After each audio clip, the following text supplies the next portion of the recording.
ఆత్మహత్యల నివారణకు ప్రత్యేక కార్యాచరణతో కౌన్సిలింగ్ సెంటర్స్ని ఏర్పాటు చేయవలసిన అవసరం ఉందని, ముఖ్యంగా విద్యార్థులు, యువత, మహిళలకు ప్రత్యేకంగా సదస్సులు ఏర్పాటు చేసి వారికి ఆత్మన్యూనత భావం లేకుండా మనోనిబ్బరాన్ని కలిగించేందుకు, సమస్యల పరిష్కారం పట్ల అవగాహనను పెంపొందించుకోవడానికి ప్రత్యేక కార్యక్రమాల రూపకల్పన అవసరమని గేదెల ఇందిరాప్రసాద్, మాజీ governor, star walkers club Srikakulam అన్నారు.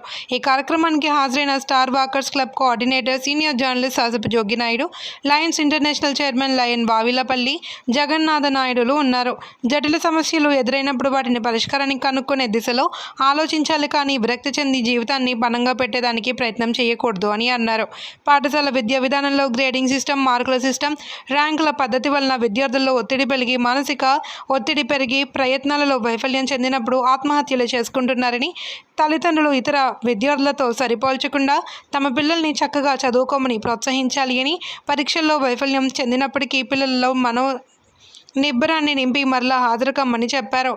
నిర్వాహకుడు మరియు సీనియర్ జర్నలిస్ట్ బెవరా వెంకట రవిశంకర్ అన్నారు. ఈ కార్యక్రమంలో మహిళా వాకర్స్ అధ్యక్షురాలు గేదెల లక్ష్మి, స్టార్ వాకర్స్ క్లబ్ ప్రతినిధులు గుడ్ల జగ్గారావు, ఎండా మోహన్, జామి, రాధాకృష్ణ, పట్నాన శేఖర్ తదితరులు పాల్గొన్నారు. ప్రపంచ ఆరోగ్య సంస్థ సౌజన్యంతో ఈరోజు ప్రపంచ ఆత్మహత్యల నివారణ దినాన్ని జరుపుకుంటూ ఉన్నాము.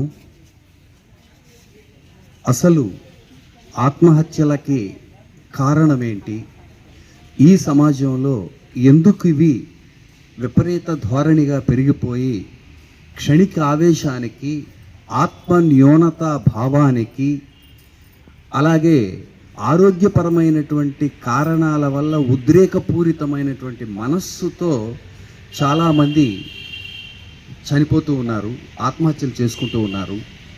ఇంకా అన్నిటికంటే ప్రధానమైన కారణం ఏం కనబడుతోంది అంటే, ప్రతి వ్యక్తి ఆలోచించవలసిన విషయం, సమస్య వచ్చినప్పుడు సమస్యకి పరిష్కారాన్ని వెతకాలి, ఆ సమస్యను పరిష్కరించుకొని తను బ్రతకాలి, సమస్య తెచ్చిన వాళ్ళకి బుద్ధి చెప్పాలి. కానీ సమస్య రాగానే ఆ సమస్యకి పరిష్కారం వెతకకుండా తన జీవితాన్ని తను అంతం చేసుకోవడమే పరిష్కారం అని చాలామంది అనుకుంటూ ఉన్నారు.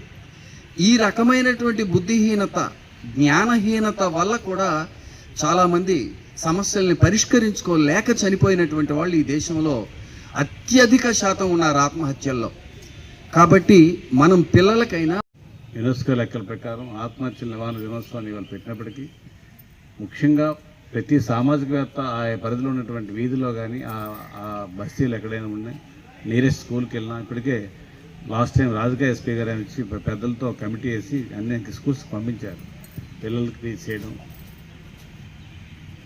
ఎక్కువగా యోగా ఇలాంటి క్లాసులు ఉంటే ఆటోమేటిక్ పిల్లల్లో ఇది తగ్గుతుంది.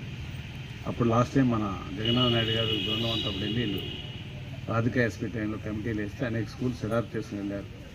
అదే తరహాలో మనం కూడా మనవంతు పాత్ర పోషిస్తూ తప్పనిసరిగా జిల్లా అడ్మినిస్ట్రేషన్తో కలిసి పనిచేసి ఈ ఆత్మహత్యల నివారణలో భాగస్వామ్యం అవుదామని కోరుకుంటూ, ముఖ్యంగా ఈ దినోత్సవం పురస్కరించుకొని 2 నిమిషాలు టైం కూడా లేదు కూడా ఒక్కొక్కరు 2 నిమిషాలు మాట్లాడండి. ముందుగా జగన్నాథ నాయుడు గారు మాట్లాడండి. సైకలాజికల్గా ఎందుకంటే వాళ్ళకి మెదడుకు ఆక్సిజన్ లెవెల్స్ అనేది తగ్గిపోతుంది. కోపం వచ్చేటప్పుడు మనలో మెదడులో ఎన్నో నరాలు తెగిపోతుంటాయి. అలాగే ఆవేశంలో ఉండేటప్పుడు కూడా మెదడుకు ఆక్సిజన్ లెవెల్ సప్లై అనేది తగ్గిపోతుంది. అప్పుడు సరైన నిర్ణయం తీసుకోలేరు. దాని తర్వాత వాళ్ళు బ్రీతింగ్ కనీసం ఒక 10 సార్లు బ్రీతింగ్ తీసుకొని, డీప్ బ్రీత్ తీసుకుని మళ్ళీ విడిచిపెడుతుంటే వాళ్ళకి రియలైజ్ అయ్యే అవకాశం ఉంటుంది. Thank you madam.